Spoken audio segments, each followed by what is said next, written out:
What's up guys? It is currently 6:11 ng gabi dito sa Edmonton, Alberta. As you can see, maliwanag pa ang araw at maliwalas pa ang panahon. We are now currently in the fall season for 2020. Once again, my name is Jerry Domingo, Specialty Finance Manager, owner ng Pinoy Car Talk sa Facebook and sa Instagram. So yesterday, we were 3 hours away from Edmonton picking up a unit for our client. Now we have something that's actually here, just in my lot. No, swertehin tayo. So backstory on this one, guys. So this actually is for my client Lara ng Alberta. And if you remember, a few weeks ago, nag-Facebook Live video tayo ng 2018 na Honda Civic SE para kay Lara sana yon. However, unfortunately at the time, before nakapirma si Lara, naunahan kami ng cash buyer. And surprisingly, it was a different dealership ang bumili nung Honda Civic na yon. So sabi ko sa kanya, unfortunately, naunahan tayo, right? Merong bumili noon ng cash. At pinakita ko pa nga sa kanya kung sino yung bumili. Alam niya kung anong dealership bumili. Sabi niya, sige kuya, hanap tayo ulit. So we were looking back and forth, different units here and there, right? To consider different cars, Corolla, HRVs, CHRs. But gusto talaga nilang mag-ina sa Honda Civic daw. So this one here was recently traded in for a different vehicle, no? And nagkataon lang na it's a 2018, and it fits yung approval ng loan pre-approval ni Lara, but you know, she had a bit of a issue when it comes to budget. So we did our best to make it work, right? But I wanted to feature this vehicle. Kasi sabi niya sa akin, sige kuya, good to go na tayo dyan, yan ako kunin ko, right? So I wanted to do a Facebook Live video for her so she can watch it and her mom can watch it, right? And I wanted to pose a question for you guys, for my viewers, no? If you're watching this video right now, if you were given the choice to buy a vehicle, would you buy a vehicle na 1 or 2 years old at around $25,000, or would you rather buy a brand new vehicle pero base model for the same price? And that was the one thing that, you know, that came up sa discussion namin ni Lara, right? Because this vehicle here, believe it or not, is the same price, actually only $1,000 cheaper to a brand new 2020 Honda Civic LX. I know I have a lot of clients who prefer buying brand new, right? For the emotional reason, right? Of course, brand new is brand new, right? And then there's also I also have clients who prefer buying pre-owned kasi mas nakakatipid sila ng pera. So this one here, guys, before we, as I go on to the video, is a 2018 Honda Civic Sport Touring. So what that means is it is the hatchback version, and at the same time, it is the turbo version. So I just noticed something pop up. Anselma Del Rosario, that's my grandma. Hi mama, you're actually watching. So there you go. So let's do a quick walk around, guys. Okay, so again, as I mentioned, this is a 2018 Honda Civic Sport Touring Edition. So if you notice there, right, the main difference niya kumpara sa regular na Civic na sedan is if you likod niya, that's considered the hatchback. So yan ang hatchback version nung Honda Civic sedan. I actually did a video version of that before, guys. Before I was comparing the sedan Sport versus the hatchback Sport. So ito yung hatchback Sport. So if you look here, one of the great things about this vehicle is the fact na it is the touring version. So para sa mga di familiar, sa Honda po kasi, touring is the top of the line trim level. So normally we start DX, LX, EX. We used to have a SE, but SE got discontinued, and then touring. So this one here is a top of the line model, and of course running the turbo engine, kasi for the Honda Civics there's two different variations. There is the 1.5 liter turbocharged engine, and there is a 2.0 liter 4-cylinder normally aspirated engine. So the turbo versions are often more expensive kumpara sa kanilang mga regular gas counterparts. So yan siya. So very sporty vehicle, pang binata, pang dalaga talaga. Like you can't, honestly, when I saw the red, and you guys know I usually just use red, right? My mom's favorite color. So sabi ko, oh, maganda to. However, at the time, nung unang dumating to sa lote namin, ayaw siya ni Lara kasi kulay pula. Ayaw niya daw ng kulay pula. Gusto niya is gray or white. So eventually, I'm happy na, she realized na for the price point of this vehicle, given the fact na it's a fully loaded, turbocharged car, like hindi ka magkakamali. So let's do a walk around here sa likuran. So you got the nice dual exhaust yung position ng dual exhaust ng mga sport, ng mga hatchback na models iba kumpara sa mga sedan na models. So let's look in the back. So nakwento sa akin ni Lara na it's just gonna be her and her mom using it. And also guys, one thing that I mentioned too, minsan pag sa pre-owned vehicles, yung previous owner, sinasama nila yung mga accessories nila. So ito kasi, I believe yung previous na may-ari nito is puti, right? So most of the time, pag nag-trade din ng mga puti ng sasakyan nila, iniiwan lang nila yung mga accessories na binili nila at the time. So in this case, iniwanan niya tong cargo liner. So normally these cargo liners are around $189. The previous owner iniwanan to sa sasakyan niya. So ang magbe-benefit nito ngayon ay si Lara and her mom, or whoever actually is gonna buy this vehicle. Because sabi ko sa akin ni Lara, it's gonna be Friday, Sabado pa din na makukuha na ng insurance to.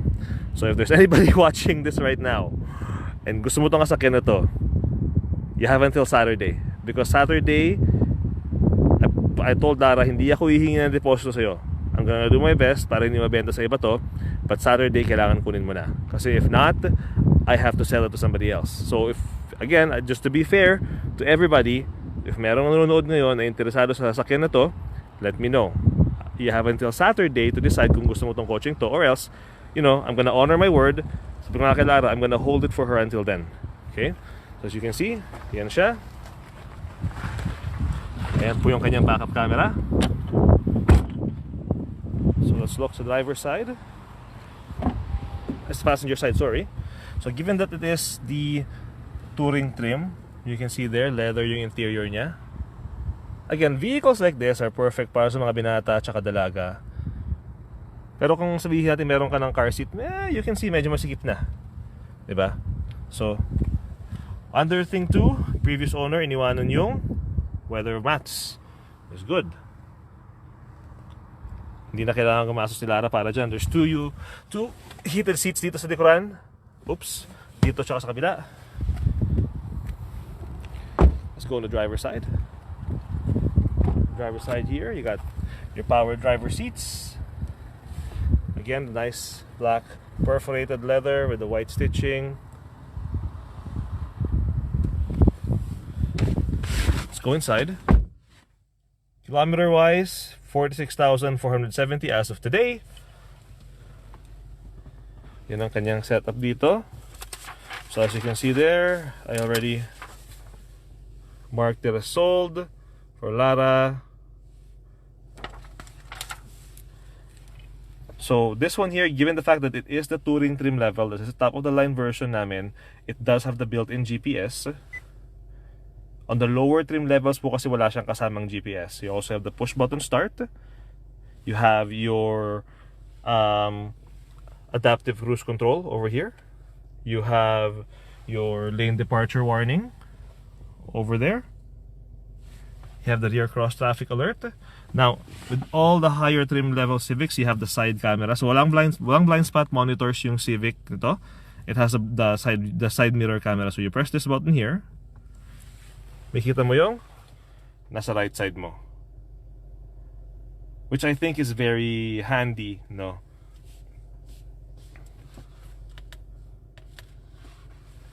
You got your another thing na meron to, if any of you guys actually find any benefit in this one, is the key wireless charging. Now it does work. I've tried this before in the past. Pero most cellphone cases po kailangan mong tanggalin pag gagamit ka ng key wireless charging. And of course, yung charging niya is not as fast as a regular cable charging, but it is the utility na meron ka. Just in case kailanganin mo, meron kang key wireless charging dito sa sasakyan na to. Heated seats din siya. Okay.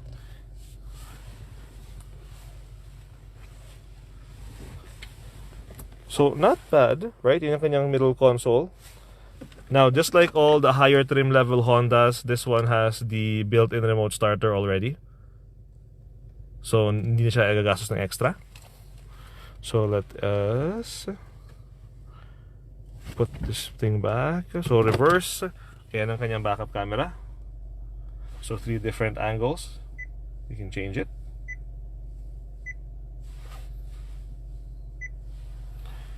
So again, a lot of value, for this car. And actually, it took a while before, ma-convince ko siya na kunin to kasi sa akin, kuya, ayaw ko yung pula, ayaw ko ng blue, gusto ko ganito, gusto ko ganun, right? But sometimes, you know, you have to make some compromises if you want to maximize the most value in your buying decision. Sometimes you have to make some compromises. Like, for example, yes, hindi nga ito yung mga colors na gusto ni Lara, but for the price of a brand new 2020 LX model, she is getting a 2018 fully loaded turbocharged Civic. So the payoff there, I think, is definitely worth it. Diba? I know I would like to drive this car. I actually requested sa GM ko if I can have this for my company car, a black one. And unfortunately, sabi niya sa akin hindi pwede. Because we don't get a lot of these. So you got the fog lamps there. You got your LED daytime running lights. Very quiet, as you can hear, right? Very quiet kasi turbocharged engine siya. Tingnan natin yung load ng makina. Malinis na malinis.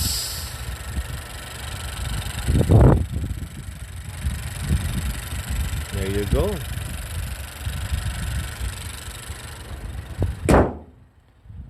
Aside from that, guys, I checked the Carfax report and, you know, thankfully malinis ang kanyang Carfax report. Wala siyang bangga.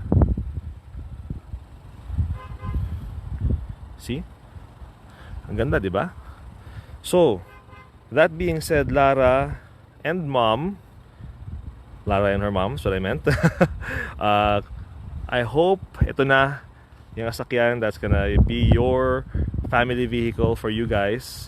I know we've gone through so many options, so many possibilities, right? But honestly, this vehicle, guys, I don't think you could go wrong. Yes, maybe we had to stretch a budget a little bit, but, you know, on the flip side, we stretch your budget, but you get so much more extra. And I'm pretty sure, just like all the vehicles that I sell, it's gonna last you and it's gonna serve your family for a very long time. Ang binata itong coaching to, eh, oh. Ganda. Alright, guys, as I mentioned, no, Lara and mom, this is your car. I'm gonna set this aside for you. However, since hindi ko po kayo kinuhanan ng deposito, right? If merong gustong bumili ng sasakyan nito, pwede nilang ibenta sa iba. Mapa ako man yung magbibenta or ibang tao, nakatrabaho ko dito sa Honda. So, I'm gonna send yung contracts tonight, Lara. Sign them. Once they're signed, we're gonna be good to go. Okay? So, guys, Lara, congratulations. I'm really hoping this is the one na you cannot go wrong with this vehicle. Guys, this is a 2018 Honda Civic Sport Touring top of the line trim model. Clean Carfax, beautiful vehicle, right? Only one previous owner. Can't go wrong. And parang sabi ko nga sa inyo, for the same price as a brand new 2020 LX, Lara and her mom were able to get this vehicle instead, right? And of course, that's thanks to the fact na pre-approve ko sila. So, we actually gone through so many different units. We went through a Nissan Sentra, Honda HR-V. Asan ba yun? Ito. Ayan. Ito. In-offer ko rin sa kanila to. Kasi this would be very close sa budget din nila. And this one is all-wheel drive, right? Pero sabi nga nila, gusto po namin yung Civic. And I don't think they made a bad choice. So there you go, guys. Lara, congratulations. Hopefully hindi na naman tayo maunahan. So let's make this happen, okay? So once again, guys, my name is Jerry Domingo, Specialty Finance Manager, owner ng Pinoy Car Talk sa Facebook and sa Instagram. Maraming salamat po sa inyong patuloy na pagsuporta, sa pagnood ng mga videos at sa pagbili ng sasakyan mula sa akin. And just remember, free delivery po and services natin across Alberta, Saskatchewan, British Columbia and Manitoba.